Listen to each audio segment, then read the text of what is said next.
First, let's look at the executive summary of the danger zone. Not all BMWs suffer from this, but if your vehicle falls into specific categories, you are in the risk window. The primary suspects are the N20 and N26 2.0L petrol turbo engines found in 2011-2016 models, specifically the 320i, 328i, F30, 528i, F10, X1, E84, X3, F25, and Z4. The flaw in these engines is that the timing chain guides are made of a polycarbonate plastic that becomes brittle and disintegrates, and these plastic shards drop into the oil pan, blocking the oil pickup tube and starving the engine of oil. The other major suspect is the N47 2.0L diesel turbo engine, found in 2007-2015 models like the 1 Series, 320D, E90 F30, 520D, E60 F10, and X3. The flaw here is that the chain stretches or the sprocket teeth wear down, but the kicker is that BMW engineered the timing chain at the rear of the engine against the firewall, meaning to access it, the engine usually must be removed. Regarding the detailed cost breakdown, pricing varies by region, but these figures reflect 2024 and 2025 industry standards. This is not a parts job, it is a labor job. Dealer labor rates range from 180 to over 275 per hour, while independent specialist labor rates typically sit between $120 and $170 per hour. Looking at the current cost estimation for the N20 or N26 petrol engines, the service involves the timing chain, oil pump drive, and an oil pan clean.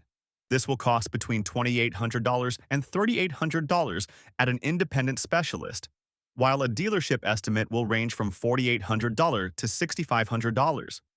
For the N47 diesel engine, which requires an engine-out procedure, an independent specialist will charge between $3,500 and $5,500, whereas a dealership estimate will range from $6,000 to over $8,500.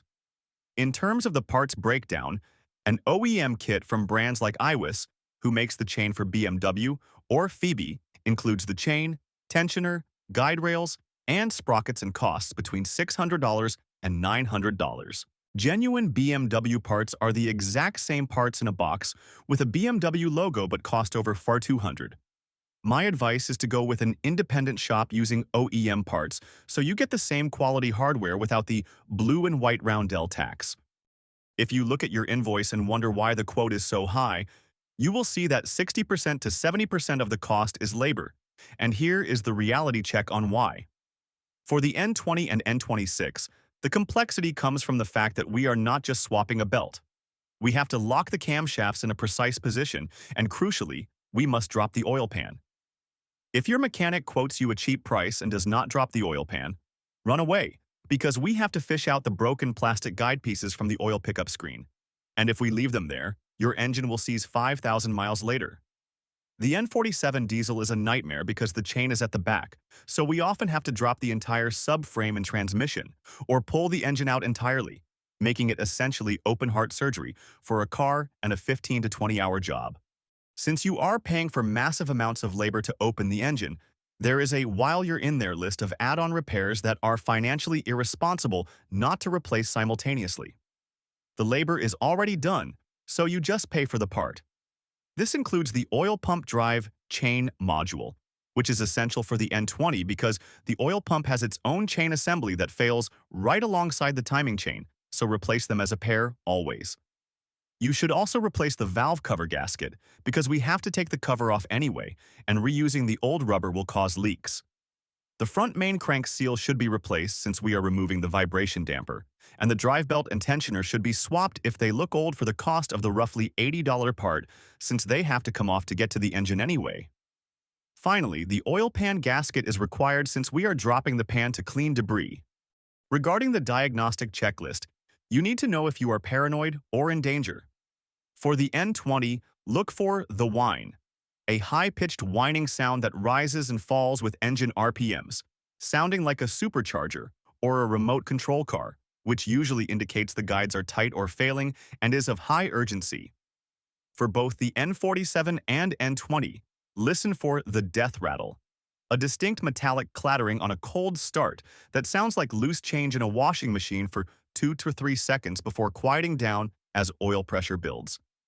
This is of critical urgency. If the chain stretches enough, the cam and crank sensors will fall out of sync, and you may see a drivetrain malfunction warning on iDrive. On the N20, a technician can also open the oil fill cap and physically wiggle the chain with a pick tool. If there is significant slack, the tensioner or chain has failed. Finally, we must answer the question, is it worth fixing? Consider the scenario where you have a 2013 BMW 328i worth about $8,000 trade-in, and the repair bill is $3,500. The question is whether you should spend 45% of the car's value on a repair. Start with the better the devil you know factor. If you sell this car broken, you will get practically nothing, maybe $2,000 as a mechanic's special. And to replace it, you will spend over $15,000 on a newer car that also has maintenance needs. Second is the solvency of the repair. This is a one-time repair because BMW updated the design of the guides and chains in 2015-2016. So if you install the updated parts, this issue is solved for the life of the engine, meaning you aren't kicking the can down the road but permanently fixing the flaw. The verdict is that if the transmission shifts smoothly, the body is in good shape, and you enjoy the car, you should fix it. Because spending $3,500 to keep a luxury car on the road for another 5 years is cheaper than 6 months of payments on a new X3. Don't wait for the noise to get louder because a timing chain job is expensive, but an engine replacement is catastrophic. Find a reputable specialist, ask them if they use the updated guide components, and get it done.